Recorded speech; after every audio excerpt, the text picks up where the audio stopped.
বিধায়ক হওয়ার পর প্রথমবার ধূপগুড়ি মহকুমা হাসপাতালে পরিদর্শনে এলেন নবনির্বাচিত বিজেপি বিধায়ক নরেশ রায়।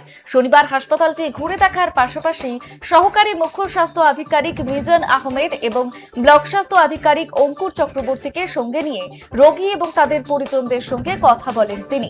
রাজ্যে নতুন বিজেপি সরকার গঠনের পর পরিকাঠামো খতিয়ে দেখতে এই পরিদর্শনে আসেন বিধায়ক। হাসপাতাল পরিদর্শন করতে গিয়ে বেশ কিছু খামতি এবং সমস্যা তার নজরে আসে। তিনি জানিয়েছেন, হাসপাতালের অনেক যন্ত্রপাতি পুরনো হয়ে গিয়েছে এবং পরিষ্কার পরিচ্ছন্নতার অভাব রয়েছে। হাসপাতালের এই সমস্ত সমস্যা খতিয়ে দেখে দ্রুত প্রয়োজনীয় ব্যবস্থা গ্রহণ করা হবে বলেই আশ্বস্ত করেছেন নরেশ রায়।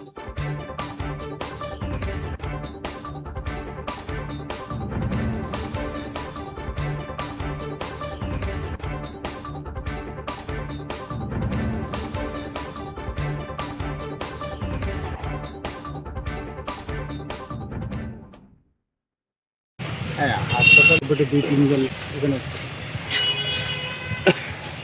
প্রচুর জিনিসের প্রয়োজন, পরিকাঠামোর প্রয়োজন, বেড সংখ্যা কম, এক বেডে 2-3 জন পেশেন্ট এবং একটু পরিষেবা বেটার পরিষেবার প্রয়োজন আছে।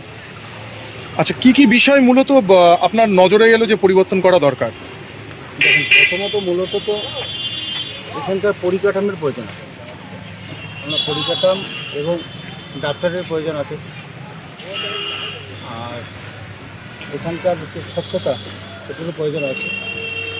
ধীরে ধীরে আমরা দেখব। একটা বিল্ডিং